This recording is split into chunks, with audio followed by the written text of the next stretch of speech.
Netflix resmi memastikan bahwa Alice in Borderland akan berlanjut ke musim ketiga. Keputusan ini jelas bukan hal mengejutkan mengingat popularitas global serial yang diadaptasi dari manga karya Haruo Aso ini.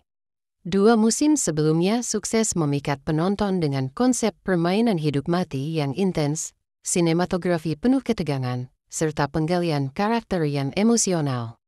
Namun yang membuat musim ketiga paling ditunggu adalah akhir penuh teka-teki yang ditampilkan di season 2, akhir yang menyinggung kemunculan kartu Joker, simbol permainan baru yang belum pernah dihadapi oleh Arisu dan kawan-kawan. Kisah Alice in Borderland sejak awal sudah menghadirkan premis gila. Arisu, seorang pemuda pengangguran yang tenggelam dalam dunia game, tiba-tiba dipindahkan ke dimensi misterius bernama Borderland. Bersama 2 sahabatnya, Karube dan Chota, Arisu dipaksa mengikuti serangkaian permainan mematikan yang mempertaruhkan nyawa. Setiap permainan dikategorikan berdasarkan simbol kartu remi. Keriting berarti permainan uji kekuatan fisik, wajik berarti permainan strategi dan kecerdikan, sekop berarti permainan ketahanan dan keberanian, serta hati berarti permainan pengkhianatan dan psikologis. Seiring berjalannya musim, permainan tersebut tak hanya menguji kemampuan bertahan hidup, tetapi juga menggali kedalaman jiwa setiap karakter. Musim pertama berfokus pada kejutan awal Arisu di dunia Borderland. Penonton diperkenalkan pada sistem permainan dan logika dunia baru tersebut.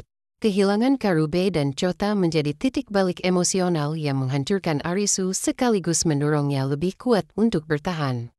Pertemuannya dengan Usagi, seorang perempuan tangguh yang juga berjuang di Borderland, menambah lapisan emosional dan romantis dalam perjalanan penuh darah itu.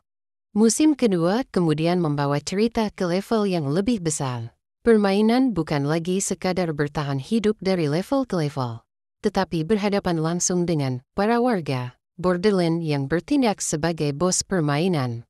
Setiap warga adalah personifikasi dari kartu wajah Jack, Queen, King dengan tantangan yang jauh lebih mematikan. Season 2 menjadi momen ketika pertarungan Arisu dan Usagi bukan hanya soal logika, tetapi juga menyangkut pilihan moral. Klimaksnya terjadi ketika Arisu berhasil menuntaskan permainan Raja Hati, sebuah permainan psikologis brutal yang mengguncang mental dan menguji hubungan antara Arisu dan Usagi. Namun, di balik kemenangan mereka, muncul pertanyaan besar. Apa sebenarnya Borderland itu? Misteri ini sedikit terjawab di akhir musim kedua. Arisu dan Usagi tiba-tiba mendapati diri mereka berada di rumah sakit di dunia nyata. Dokter menjelaskan bahwa mereka adalah korban selamat jatuhnya meteor di Tokyo. Penjelasan medis ini memberi narasi bahwa Borderland hanyalah dunia antara hidup dan mati. Sebuah dimensi koma tempat jiwa-jiwa manusia diuji sebelum diputuskan siapa yang akan kembali hidup dan siapa yang akan mati. Fakta bahwa sebagian besar kontestan ternyata adalah korban meteor yang tidak selamat semakin memperkuat teori itu. Tetapi, adegan penutup season 2 mengguncang logika penonton. Ketika kamera menyorot halaman rumah sakit, terlihat setumpuk kartu remi yang diterbangkan angin. Semua kartu terhempas, kecuali satu, kartu Joker. Simbol ini seketika menyalakan spekulasi bahwa Borderland belum benar-benar selesai.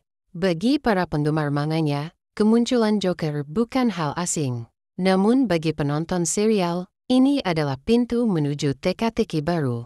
Apakah Joker adalah penguasa sejati Borderland? Apakah ia representasi dewa, kematian, atau justru kehidupan itu sendiri? Netflix menyatakan bahwa musim ketiga akan tetap diarahkan oleh Shinsuke Kato, sutradara yang sudah membangun gaya visual khas Alice in Borderland. Keputusan ini menunjukkan konsistensi visi sinematik. Gaya penyutradaraan Kato dikenal mampu menyeimbangkan 2 hal yang sulit, aksi menegangkan dan penggambaran emosional karakter. Pada season pertama, Kato berhasil menampilkan kengerian permainan dengan kamera dinamis yang membuat penonton serasa ikut terjebak. Sementara di season kedua, ia lebih berfokus pada close-up emosional, menunjukkan betapa rapuh dan kompleksnya manusia saat menghadapi kematian. Jika konsistensi ini dipertahankan, Season 3 dijamin akan tetap memikat, bahkan mungkin lebih menegangkan. Lalu, apa yang bisa penonton harapkan dari Season 3? Pertama, eksplorasi makna dari kartu Joker. Dalam dunia nyata, Joker sering dianggap sebagai kartu liar, bisa bernilai apapun, atau bahkan tidak bernilai sama sekali. Keberadaannya ambigu, sama seperti kehidupan dan kematian. Ada teori bahwa Joker dalam Alice in Borderland adalah representasi penjaga antara dunia nyata dan dunia koma. Ia mungkin sosok yang menentukan siapa yang pantas kembali hidup, atau siapa yang harus tetap tinggal di Borderland. Dengan kata lain, kemenangan Arisu dan Usagi belum tentu final, permainan sejati mungkin baru dimulai. Kedua, kemungkinan besar Season 3 akan memperluas kisah ke ranah eksistensial. Jika 2 musim pertama menekankan perjuangan fisik dan psikologis, maka musim ketiga bisa jadi lebih filosofis. Pertanyaan yang muncul, apakah hidup benar-benar pilihan? Apakah manusia punya kendali penuh atas takdirnya? Atau hanya menjadi bidak permainan kosmik yang lebih besar? Arisu dan Usagi, yang kini sudah kembali ke dunia nyata, akan terus dihantui memori Borderland. Ini berarti batas antara realitas dan ilusi semakin kabur. Ketiga, hubungan Arisu dan Usagi akan tetap menjadi pusat emosi cerita. Musim kedua memperlihatkan betapa besar rasa percaya yang tumbuh di antara keduanya, meskipun mereka sempat hampir hancur oleh permainan Raja Hati. Musim ketiga bisa menjadi kelanjutan perjalanan cinta mereka, tetapi juga ujian baru. Jika Joker benar-benar membuka permainan baru, apakah Arisu dan Usagi mampu bertahan bersama? Atau justru salah satu dari mereka harus mengorbankan diri demi yang lain?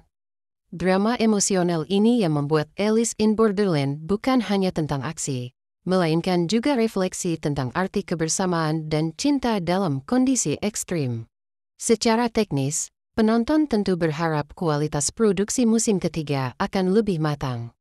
Netflix telah menjadikan Alice in Borderland sebagai salah satu andalan Asia mereka, dan kesuksesan 2 musim sebelumnya kemungkinan besar membuat mereka tak segan menggelontorkan anggaran lebih besar.